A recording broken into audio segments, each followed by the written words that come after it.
Hi, it's Paul here from selfoutforlife.com, and today I'm going to talk all about the law of familiarity.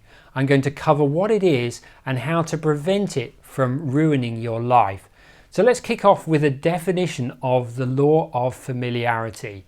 So if you are around anything for enough time, so that could be a person, place or thing, it becomes familiar and you begin to take it for granted. Or the more time you spend with a particular person, place or thing, the less you appreciate that person, place or thing, and the more you take it for granted.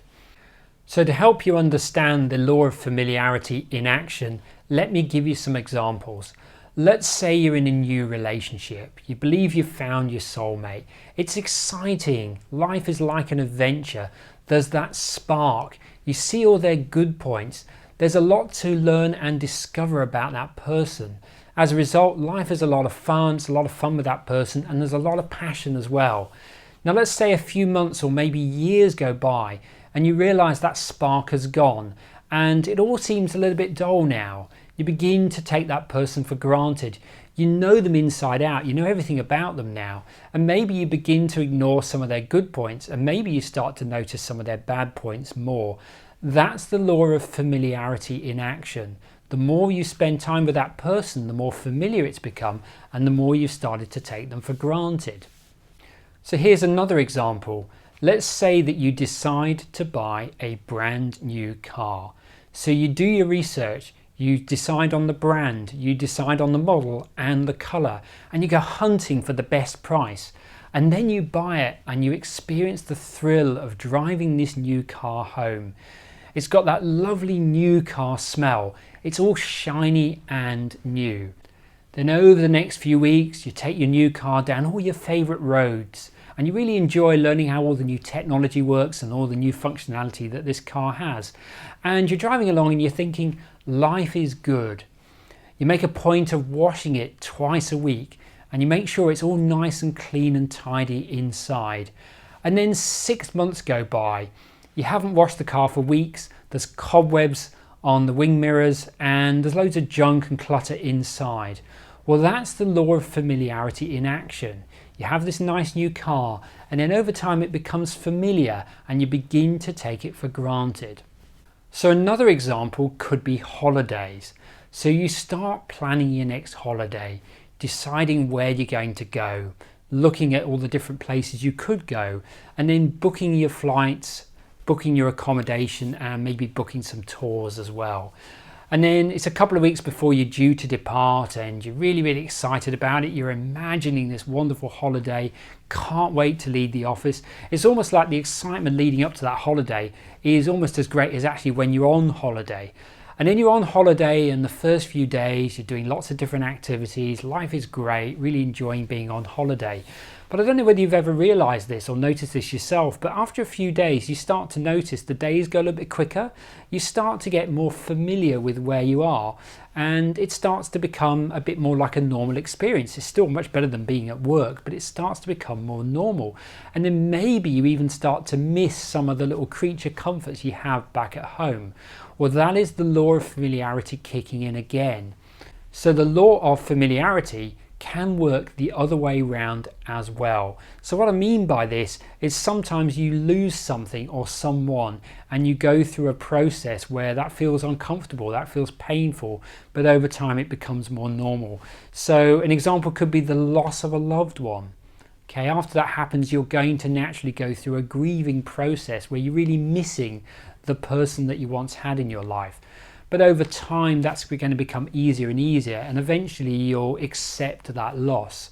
Another example could be a chronic health condition. Maybe it's one of those annoying conditions. It's not life-threatening in any way, but it's something you're now experiencing that you didn't have in the past. So in that experience, it might take a while to get used to having that health condition, but over time it will become more familiar to you and it will become like the new normal.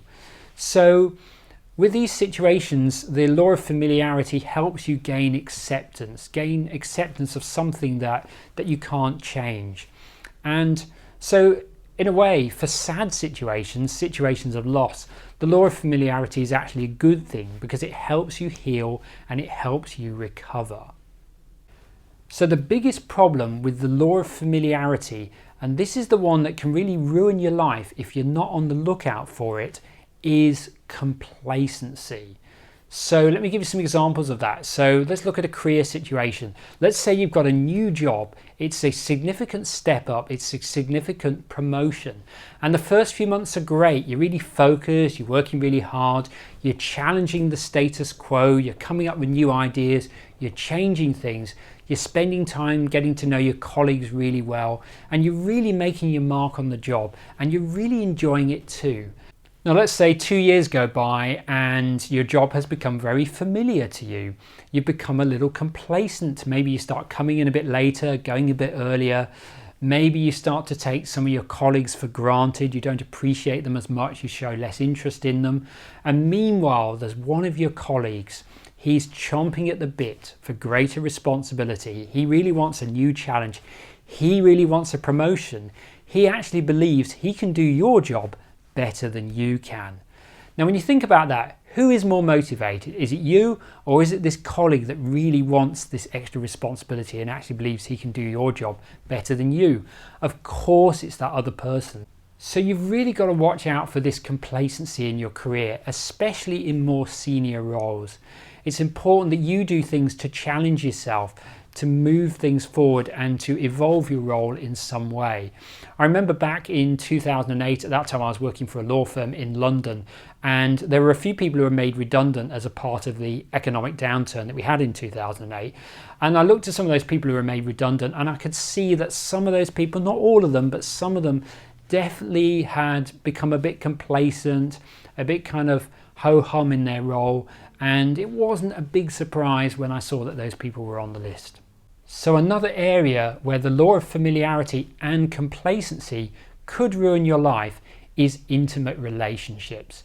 Now let's say you've been with your partner now for a few months or maybe even a few years, and you begin to take them for granted. It seems like other things in life have become more important, perhaps your career.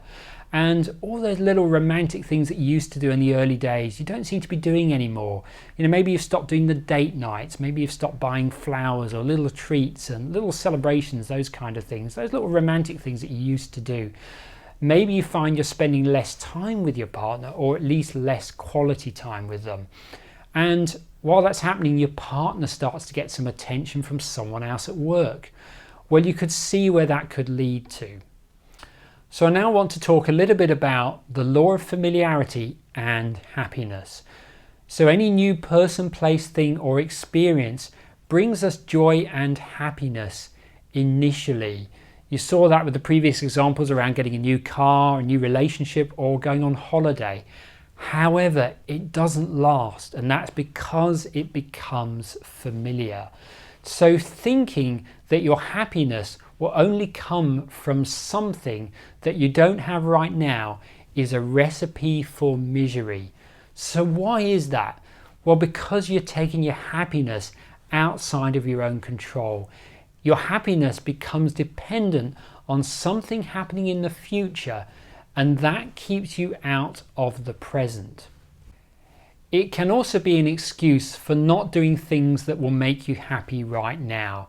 So maybe you're chasing a promotion at work and you think, well, if I work really long hours and show I'm really, really committed, then I'll get that promotion.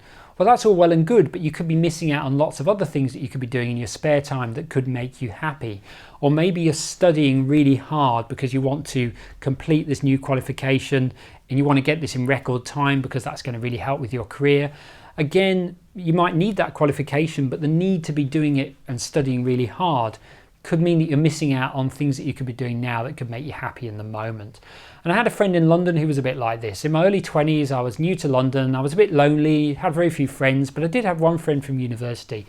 But he was really hard to track down and spend any time with and go for a drink or a beer with, because he was either working in the evenings because he wanted to make this extra money to help for his future, or he was studying. And it was really frustrating that I could never track him down, and I felt in a way he was doing that. So he was so focused on making his future better that he was missing out on things that could make him happy in the present. So how do you stop the law of familiarity from ruining your life? Well, the first way is gratitude. So start to appreciate all the things that you currently take for granted. So these might be your partner, it might be your career, it might be your health, it may be where you live, or it may be just being alive, just being grateful for your health. The second one is to act as if it's still new and exciting. This is a particularly good one to do in your relationship. So treat your partner like you did at the beginning of the relationship. Start doing those fun romantic things that you used to do. And if you feel that your relationship has gone a little stale or has turned sour, then here is a great quote to help you get back on track. It is, if you were to treat this person as if it was the beginning of the relationship, then there would be no end. So remember that quote. That is very, very powerful. So also start by paying more attention. Pay more attention to the most important areas of your life. For many people, these are typically your career, your relationship, your partner, and your health. Start to be proactive. Instead of coasting in these areas, start being proactive and making positive changes. Because in life, particularly in these main areas, you tend to be either expanding and improving, or you tend to be declining. And it's normally when you're coasting and ignoring those areas that they start to go backwards. So I find in these areas of life, they rarely stay still. They tend to either be improving or they're declining. So remember that if you don't pay attention to these important areas of life, you could lose them. You could lose your job or career. You could lose your partner, and you could lose your health if you don't pay attention to that as well.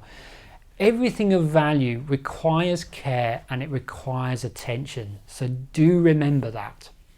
So another great way is to get uncomfortable. Remember that the law of familiarity breeds comfort. So do something different with your partner. Maybe if you normally go out for dinner, go to the theatre instead. At work, take on a new challenge, do something different there. Maybe take on a new diet to improve your health or a new exercise routine. This will add variety to your life, which will make you happier as well. And also, you'll get that feeling of aliveness back. You know, when you do things that are a new challenge that take you out of your comfort zone, you get that wonderful feeling of aliveness. And that is very much the opposite of the law of familiarity. So now you know more about the law of familiarity and how to stop it from ruining your life. I encourage you now to check in on the main areas of your life. Make sure that you're grateful for those areas, you're not taking them for granted. Do some things that are going to help spice those areas a bit and add more variety so that you get that sense of aliveness back. And that will give you more happiness and joy as well. So if you enjoyed this video, please do give it a thumbs up, please do give it a like, and do leave a comment below. I'd love to hear what you think. And do subscribe to this channel and click the bell notification. That way you will always be notified whenever I release future videos. And do go and check out my website, that is selfhelpforlife.com. On there you will find the written versions to many of these videos and also a link to my podcast and social media channels as well. So I'd like to thank you for taking the time to watch this video, and I look forward to sharing more great content with you very soon. Bye for now.